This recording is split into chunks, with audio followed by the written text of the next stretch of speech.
રવિવારે બધા ઘરે હોય ત્યારે સાંજે કંઈક ગરમાગરમ અને ટેસ્ટી નાસ્તો ખાવાની ઈચ્છા થાય છે. તો આજે આપણે દાળ ચોખાનો ઉપયોગ કરીને આથો આપ્યા વિના ખમણ જેવા એકદમ પોચા અને જાળીદાર ગુજરાતી ઢોકળા બનાવીશું. તો સૌ પ્રથમ મેં 1 કપ ચણાની દાળ અને અડધો કપ ખીચડિયા ચોખા લીધા છે. તેના બદલે તમે ચોખાની કણકીનો પણ ઉપયોગ કરી શકો છો.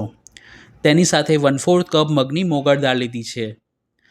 આ ત્રણેય સામગ્રીને પાણીથી સરખી રીતે ધોઈ એક મોટા મિક્સિંગ બાઉલમાં લઈ દાળ ચોખા ડૂબે તેટલું સાદું પાણી ઉમેરી 4 થી 5 કલાક અગાઉ મેં પલાળી રાખ્યા હતા, જેથી તે સરસ પલળીને ફૂલી ગયા છે. હવે તેમાંથી બધું જ પાણી નિતારી 1 થી 2 વખત ચોખ્ખા પાણીથી ધોઈ લઈશું અને તે થોડા કોરા થાય પછી મોટા મિક્સર જારમાં અડધે સુધી સમાય તેટલા દાળ ચોખા કાઢી તેમાં 2 ટેબલસ્પૂન ખાટું દહીં ઉમેરીશું.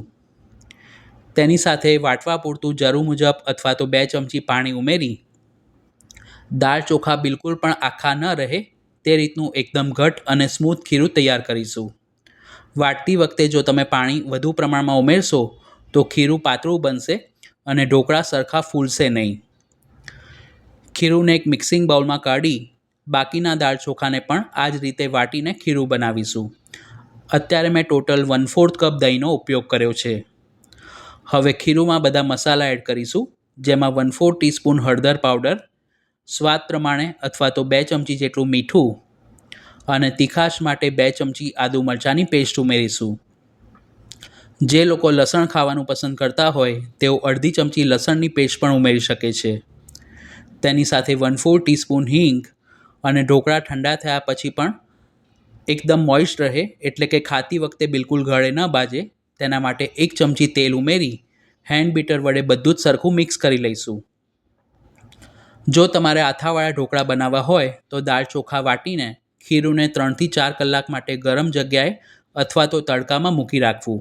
આથો આવે પછી જ તેમાં મસાલા ઉમેરવા.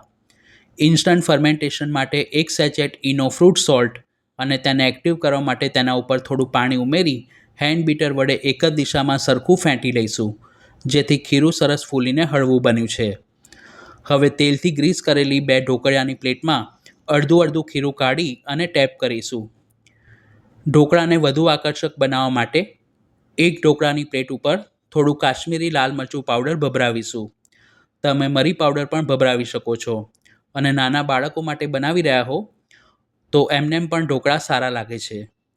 હવે પ્રીહીટ કરેલા ઢોકળિયામાં આ બંને પ્લેટ ગોઠવી તેને ઢાંકીને 15 મિનિટ માટે હાઈ ફ્લેમ પર સ્ટીમ કરીશું. ઢોકળાનું ખીરુંમાં જ્યારે તમે ઈનો ઉમેરો ત્યારે જે સમયે તમારે ઢોકળા ઉતારવાના હોય તેની થોડી વાર પહેલાં જ ઉમેરવો, જેથી તેની અસર ઓછી ન થઈ જાય. 15 મિનિટ પછી ઢોકળા ઉપર આ રીતે ચપ્પુ અથવા તો ટૂથપીક લગાવીને ચેક કરીશું. જો તે એકદમ સાફ બહાર આવે તો સમજવું કે ઢોકળા અંદરથી બિલકુલ કાચા નથી રહ્યા. હવે સાણસી વડે ઢોકળાની બંને પ્લેટને બહાર કાઢી તેના ઉપર 1 ટેબલસ્પૂન જેટલું કાચું સિંગ તેલ રેડી સરખું સ્પ્રેડ કરીશું. તમે તેલમાં થોડો મીઠો લીમડો, રાઈ, તલ અને હિંગ ઉમેરી વઘાર તૈયાર કરીને પણ રેડી શકો છો. આ રીતે તેલ લગાવવાથી ઢોકળા બહારથી બિલકુલ ડ્રાય નહીં થાય. હવે ઢોકળાના એક સરખા ચોરસ પીસ કરીશું.